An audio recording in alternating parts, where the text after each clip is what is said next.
Hi, and welcome to Decoded, Coding Temple's dual podcast series, where we will explore how people are navigating the changing tech world in the light of AI revolution. Whether you're a tech leader or someone trying to find your feet in the tech industry, our podcast guests will guide you through the best practices and share their top tips on how to navigate the changing landscape of tech revolution. This week, we are presenting the first episode of our Career and Tech Insights track, where we will focus on how AI is changing the learning and career journey for junior developers, bootcamp students, and those breaking into tech. In today's episodes, The Future of Work, Preparing for an AI-Driven Career, I'm joined by a true systems thinker and workforce innovator, Juanita Soranno, known for her work at Cengage, CodeConnect, and beyond. Juanita has helped shape bold, learner-centered responses to some of the biggest challenges in today's talents landscape, and we're thrilled to have her here to talk about what career readiness really looks like in the age of AI. So, welcome, Juanita. Thanks for having me. That was very nice. Thank you for coming. So, your career has spanned both the education and workforce sides of the equation. How do you describe what you do? I'm a builder. So I build pathways to new jobs, to good jobs through education. And most of my work is focused on how do we do that for people furthest from equity, people who can't pay for school or who would normally feel out of place going into alternative education like a boot camp. How do we get them there? How do we make them feel comfortable? How do we support them through it and then get them a job on the other side? That sounds like life's work for me. It sounds great. So, can you tell us what is exciting and maybe daunting about how fast the future of work is changing right now? I love change. So it is very exciting for me. I think that the last decade, even 2 decades, watching the working landscape change is just, it's energizing. There's so much more opportunity than there used to be. 10 years ago, if we would have been talking about remote work, it would have been a dream that this many of us could be working from home or around the world together in such an easy way. And I think that's the same way that I'm looking at it with AI and how fast that's changing this landscape. That's incredible. And what are the biggest changes in how job ready people are in the age of AI are you noticing in the industry right now? Well, there's a lot of fear, right? So it's what skills, tell me exactly what skill I need to be able to be successful in this. There's a magic bullet, which if we talk about it, we all know there is no magic bullet for most things. So, what does that look like? How do we best prepare ourselves for a world that is still being created? That's more of a human characteristic for us, is like, how do we dive deeper into what makes us creative? What gets us excited? What do we want to be spending our time on? How do we learn new things as things are changing? I think going in with that mindset where you know whatever AI tool you've learned and mastered these last 6 months may release a new version that allows you to do exponentially more. Or maybe that falls out and you're able to then adjust and learn. And I think I've seen that with people who learn programming languages, right? Like that initial entry point is what language should I learn? Should it be JavaScript? No. Like it used to be Ruby, but now maybe it's JavaScript. No, it's Python. Definitely learn Python. But once you get in there and you start molding your, I don't want to say molding your brain, but I'm going to say it like learning how to learn. And you realize, oh, okay, so this is the framework that I think in. And then it doesn't matter what language it is. Sure, you need to learn new syntax, but overall, you're like, now I can enter into whatever situation it is, whatever new job it is, and know that I can learn this new thing. And I think that is what also needs to happen when we're talking about what this new phase of the future of work is. It's like, how do I adapt? How do I make myself malleable to be able to be like, oh, I'm uncomfortable and I don't understand what's happening here. And that's okay because I've figured that out before. Awesome. So it sounds not even necessarily technical skills, but soft skills, adaptability, curiosity, ethical reasoning, all of those kind of should be the focus for people who are trying to find their way around this situation that's happening in the world right now. Have you seen any best practices on how people can actually go and develop those skills, or how do you do it yourself? Oh, I was just talking about this yesterday with my team. So, one thing that I suggest people to do, that I do, what is the thing that I'm having to do multiple times a day? It's similar to when you're learning to code. Like, what is it that you could create a loop for? And when I go in, I'm like, oh, if I have to write the same intro email again and again, I might pull out my hair. So in those cases, like, what are the things that are like you'd rather not be doing? And then identify some tools that could potentially help you solve that in a faster way. I think that our collective average is probably like, oh, you could chat GPT it. But there are so many tools out there, and many that are very nascent and clunky and aren't giving you the outputs that you're hoping for. And I think that looking at it as having the perfect not be the enemy of the good, you're like, okay, let's try this one out. The output is garbage. Is it me? Because sometimes I'm being lazy in my prompt and my input is garbage. So I'm going to get garbage out. Or is it that it's just the tool and like I need to be able to be like, okay, this is going to get me 20% of the way there. More, or it's not even going to help me get to the end point. It's just going to help me be more creative about how I was thinking about it, like a soundboard, especially when we're remote working, because I will be in my office alone. Oh, I'm thinking about what if this looked like that? And then I can put it in a mid journey and then it comes up with something like, ooh, that's not it. But now I have a better idea of the direction that I want to go. Nice. How are And you thinking about it? how am I thinking about it? Yeah. I generally find myself also learning on the job, exactly trying to find problems that come up for me every day and thinking, roughly knowing what AI can be helpful with, systematizing, exactly like you mentioned, loops and all that stuff. And I try to research. LinkedIn generally is for me a very good place to go and see for general advice. I follow different influencers, different companies. Can I ask a couple people who you follow? Yeah, so why AI? That's a really good recent one that came out, and they generally tend to post many different one-pagers almost for people from all walks of life and all career tracks. I'm sharing that with my team. Within my team, I actually find the group learning is really quite good. We get on calls with our team, and sometimes we say, okay, so who's in the last week found a really good AI tool? And how you're using it and demonstrate it. And that opens people's eyes, I find. Yes. I know you particularly mentioned to me you do something quite similar with the Working Moms Club, if you don't mind sharing about that.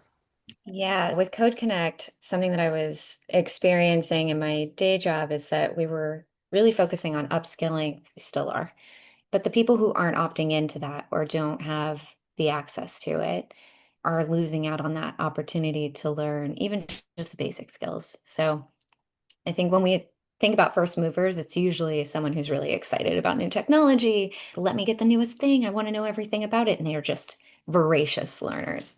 And then there's most of the population who's, I'm gonna let you figure that out first. Give it to me when it's fully baked, and then let me know how it's actually going to affect me. What's in it for me? Why am I going to invest this time into learning something? Or total fear. And there was a lot of that when I started Code Connect, just fear mongering around the terrible things that AI will do to us as people, to our jobs. It's still happening, but I think it's more of a balanced discourse lately. So I decided that I needed to do something, and I created a few workshops focused on AI literacy and digital literacy in general.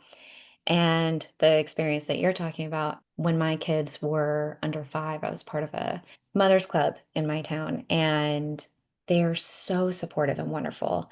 So it's all of these people who have children under the age of 5, and they get together and they have programming. And I came in and I walked them through really entry points. What are your pain points? How can we play around with this new tool to see how it might help you? And You can learn it without having to take a class or really invest your time into it. There was a lot of hesitancy around what is it going to do with my data? I have to download another app. What does this mean?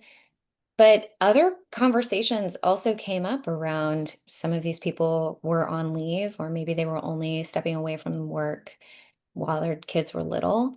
And their concern was when I re-enter the workforce, how is this going to affect me? Is my job that I know even going to be there anymore? Like a digital media manager was talking about it. I help create the content. If we're using Midjourney to create images for social or the other tools to be able to manipulate voice, and what does it look like for me? I'm going to go in there feeling like an ancient artifact. And I think that this entry point was where she could address those fears, but then also realize that it's not that hard. Like that bridge isn't too far. She could start to play with it and learn and then see, oh, it took me a really long time to storyboard. Maybe there's a tool that can help me do that. Absolutely. And what you said, the bridge is not too far yet. It hits the nail on the head. I know for a lot of people, this whole idea of having to learn something this huge that everyone's talking about is going to revolutionize everything, it's really daunting. But from experience, from the conversations that our careers and partnerships team hear from even employers out there in the market, it's not too far. It's the market is still very open. Now, the truth is, and what we've seen happening is, yes, if you only know how to AI, if you just utilize the AI tools, for example, in software engineering, you're probably not the best candidate for the roles because when it comes to big problems, big loops, and actual troubleshooting, you may not know how to resolve those issues. On the other hand, if you only know how to do the traditional style coding and workflows, you may not also stand out as much as a person who has both. So the approach we're taking with our students is we teach them the basics, but then we layer in all the tools that AI can support you with and stand out, help you stand out in the market. What are your thoughts about this blend between the Oh, I traditional love that. knowledge and the traditional knowledge and the applications of the revolutionary tools? I am a huge fan of that approach. I think both on the learning side and on the managing of work side, doing things as we've always done them is a really fast way to move slower than everyone else. And this idea that I mentioned the silver bullet, like AI is not a silver bullet. Any of these tools is not a silver bullet to make you a senior level programmer in a day because you decided to learn how to vibe code. Like, it's not going to do it. And from an employer standpoint, we know what we know. And as companies are thinking about becoming AI first or AI integrated or whatever term you want to use, everyone's still figuring it out. But in order to help figure it out, you need both the skills that would make you good at the traditional job. What does that look like? But then also this creative, humanistic, innovative, like side of it that makes you curious and try new things. And regardless of if it's AI or if it's whatever comes next, like how might that make us open us up to be more creative and build new things? Yeah, and this creativity side, that's probably the ultimate human quality, isn't it? The Yeah. curiosity, that's why we achieved overall as a species what we have achieved so far.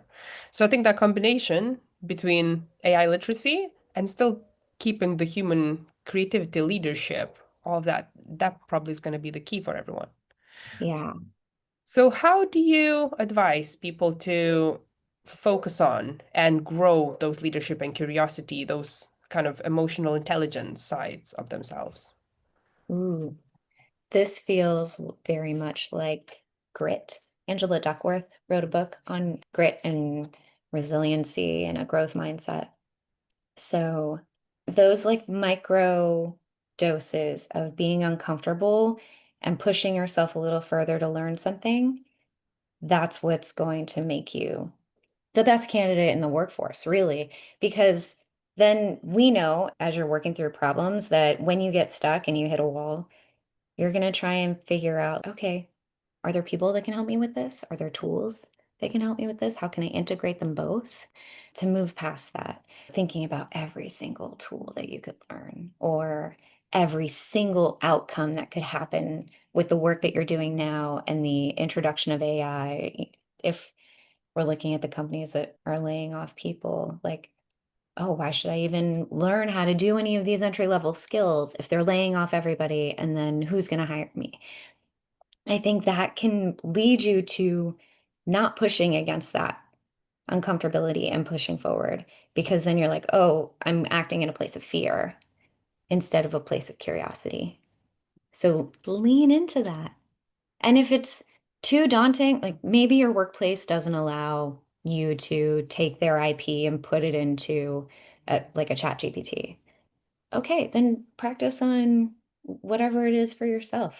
All of those entry points where it seems really obvious and silly, but there are ways that your brain works where you can tie it back to everything else. Oh, if it could use image recognition to identify the things in my fridge.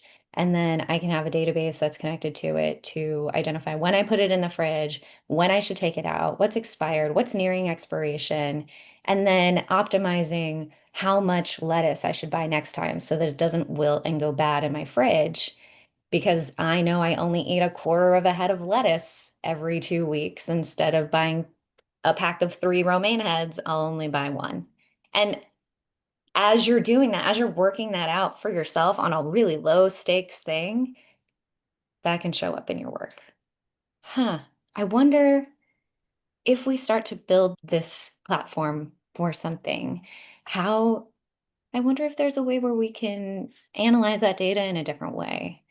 Is there something else that can help us? And the beauty of AI is just allowing us to harness this huge computing power that would have taken a lot of people and a lot of time and a lot of money previously to be able to work through some of these things. With as we talk about like operators and AI agents and all of the very like specialized things that we'll be able to do. I think that's even that piece is even more exciting. I feel like that's where I've been starting to push myself in my exploration. It's like, how can I use an AI agent? How would I build That's awesome. And I'm definitely stealing your idea about the fridge and expiration date. it? Once you do it, let me know. I have a Samsung fridge and it has one of those, it's a fancy fridge, and I definitely don't use it to its full potential.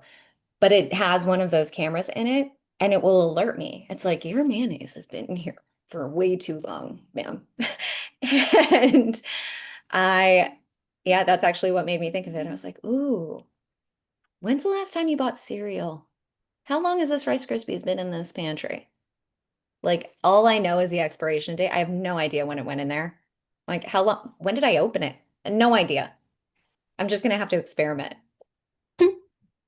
That's awesome idea. Well, suppose you can apply stuff like this to everywhere. You like certain brand of shoes. One of our employees, Coding Temple, she said she's got a brand that she loves and she's got an AI agent searching as soon as the color and a particular style comes out, the agent buys the shoes for her immediately No. in all the colors available and so on. Yeah, so she's created that agent. And that's we've got people who exactly put the input of what's in their fridge and what recipes they could do. We have people who get AI agents doing the weekly shopping for them based on their created menu for the week. And it's genius little things that people can do to want to learn, but to make their own personal lives easier and drive their own household forward, whether it's a family budget app or whatever it may be. Little things, but it helps Yeah. you learn.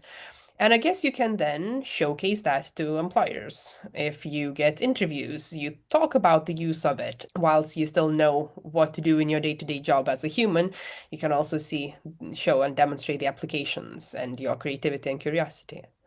Yeah, Speaking about that, obviously standing out to employers, right now there's a boom of non-traditional learning pathways, accelerated skills economy, and so on. So, what do you think is the growing importance of people going through these and exploring these new alternative pathways to gaining certain qualifications and getting into certain roles? that is one of my, I don't want to call it a core value, but I care about this so much. So I'm a product of a non-traditional pathway. I went through a coding boot camp at Rutgers in 2016, and it changed the course of my life. Like, period, hands down. I would not be talking to you had I not done that program. Shout out to Jim Morris. And I think that willingness was always there, but the pathways to what we consider a good job weren't built, right? We looked at alternative credentialing or vocational skills as something that was very focused on manual labor, trades traditionally. And in the last decade, oh my gosh, the last decade, really looking at what are the other things where we may not need all of that theory, we need more practical application.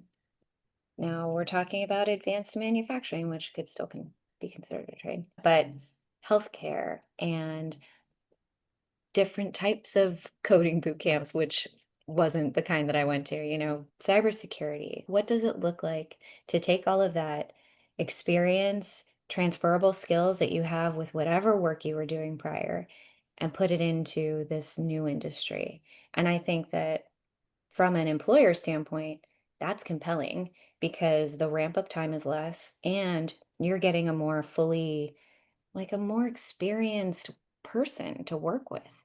Someone who has differing, and we know differences in the workplace lead to better output, right? So you come in, you're coming from the hospitality field, and I'm coming from banking. We're going to have two different experiences on how this new education track might land with different people. And being able to have that discourse and that empathy is it's a game changer. And I think specifically with more of them being available, the idea that we can have this be asynchronous and remote thanks to the internet and technology makes it so that people who couldn't not work full time and go to school, or people with young children who couldn't leave them at home, are now able to access education and have a pathway into great jobs. And that makes me really happy. Likewise, that's exactly why I'm in the business that I am at. Yeah. And so, speaking from this side of, us being educators and workforce leaders, what is your hope that all of us do differently to support people trying to break into tech in this current environment? Oh, it's really the same thing that I would say with the AI piece is like lead with empathy and creativity and know that how it has been doesn't need to be how it is now or how it will be.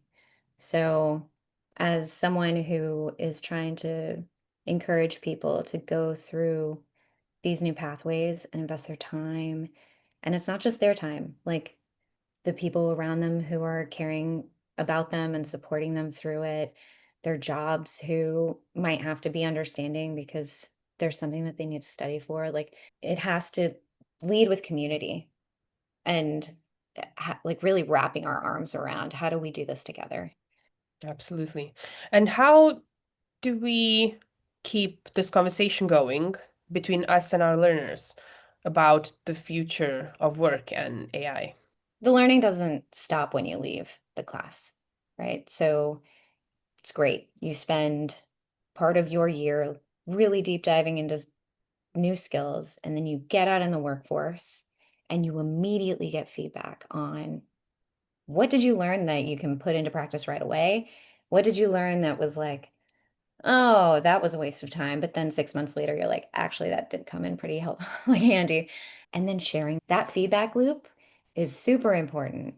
So staying in contact with the people who were teaching you, staying in contact with the people you were learning with to share what you're still learning and then be able to help that next batch of people who are going through that learning experience, that's the best thing you could do. Awesome. And what would be your final piece of advice for every learner trying to enter or upskill themselves in this current day and age? What would be final piece of advice for them? When it feels daunting and nearly impossible, just take the next step in that direction. Just one small thing. If you're feeling, oh my goodness, there's no way that I can get through 5 more months of this when I have dinner to make and work to get to and my car broke down, like the next 10 minutes, just 10 minutes, take to learn and invest in yourself. And then when you come out of that other side, at minute 11, you're like, okay. One of my friends always says, I never regretted taking a shower or going to the gym. It's just getting there. So get yourself there and make it small enough that it doesn't feel like the whole world is going to end if you stop and do it. Doesn't need to be the whole day. Doesn't even need to be an hour. Just give it 10 minutes. You could do anything for 10 minutes. Awesome.